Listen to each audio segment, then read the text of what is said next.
Welcome to Stronger Than You Think, the series for strong women who are tired of feeling stuck. Hi, I'm your host, Cassie Covey, personal trainer, health coach, and a woman who knows firsthand what it feels like to lose herself under the weight of stress, exhaustion, and a body that doesn't feel like home anymore.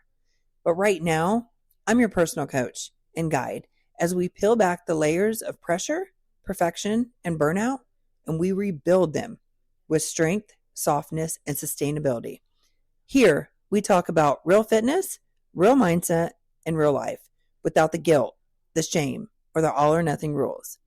If you've ever felt like your body's holding you back or that you're constantly starting over, you're not alone and you're in the right place.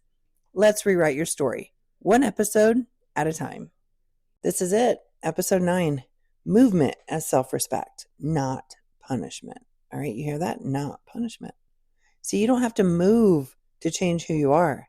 You move to remember her. All right? Listen to that. I remember I spent years using workouts as a way to fix everything I hated about my body. Like, that's how it all started. So if you've ever worked out to earn food or exercised to undo a bad weekend or pushed through pain because you felt like you deserved it, this episode is for you, my friend, because today we're talking about something deeper than sets and reps, all right? We're talking about healing your relationship with movement and learning how to move from a place of self-respect and not punishment. So let's dive in. Let's be honest and just put it all out there. See, most of us, we didn't start working out because we loved ourselves. We started because we needed to change. A smaller waist, a flatter stomach, more discipline, more control. And so we did. The 2-day weeks, the cleanses, the HIIT classes on an empty stomach, that cardio after eating too much because we were full of so much guilt. You know, we've all been there. We treated movement like something we owed our bodies for being too soft, too tired, and too much. But see, here's what the problem is. The problem isn't your willpower, all right? It's the story you were told, that your body needs to be punished in order to be worthy. See, that's not fitness. That's trauma, wrapped in leggings and sold as motivation. All right, so let me ask you something. What if movement wasn't about burning calories, but about building trust? What if it wasn't about shrinking, but about expanding? What if your workout wasn't something you had to survive, but something that reminded you that you're alive? See that shift right there? It's not just about exercise. It's about reclaiming your relationship with your body. Because see, for so many of us, our bodies have felt like the enemy, like a project, a problem to solve, a burden to carry. But movement, the right kind of movement, that's how we begin to rebuild our connection. See that right there? It says, I'm here. You matter. I'll take care of you now. And that is what self-respect looks like in motion. If you're not sure which one you're doing, see, punishment or respect, here's how you can tell. Okay? Get your pen and paper out. Write this down.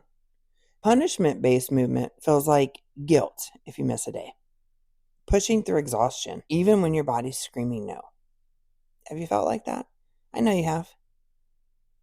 It's also telling yourself, I have to work this off.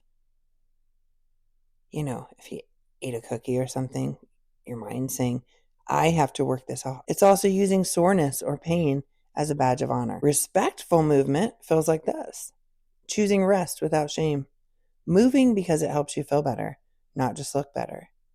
Listening to your body's cues, not overriding them. Noticing how you feel after, like you're clear, you're grounded, you're alive. Respectful movement is slower, it's quieter, it's less dramatic, but it's also way more sustainable. It doesn't impress the algorithm, but it heals the woman doing it. So how do you unlearn the punishment and relearn self-respect? Here's where you start. So keep your pen and paper out. Write this down. See, step 1, you're going to pause before your workout and ask why. Why? Is it from love or fear? Is it from joy or shame? You don't have to be perfect. You just have to be honest. Step 2, ditch the all or nothing mindset. A 10-minute walk counts. Stretching counts. Dancing in your kitchen counts. Rest counts. Consistency doesn't mean rigid. It means repeated in a way that respects your reality. Step number 3, track how you feel, not how you look. Instead of logging weight or reps, try logging your energy level, your mood, your sleep, your mental clarity. Those are the real progress markers. Because the body you're trying to fix, remember, it's also the body trying to carry you. Treat it like a partner, not a project. So this is what I want to leave you with. You don't work out to punish the woman you've been. You move to remember the woman you are. Movement is how you reconnect with her, how you rebuild trust, how you whisper to yourself over and over again, I'm still here. See, you don't have to chase the perfect body. You don't have to earn your worth. You just have to show up gently, honestly, and with love, because that's the kind of strength that lasts.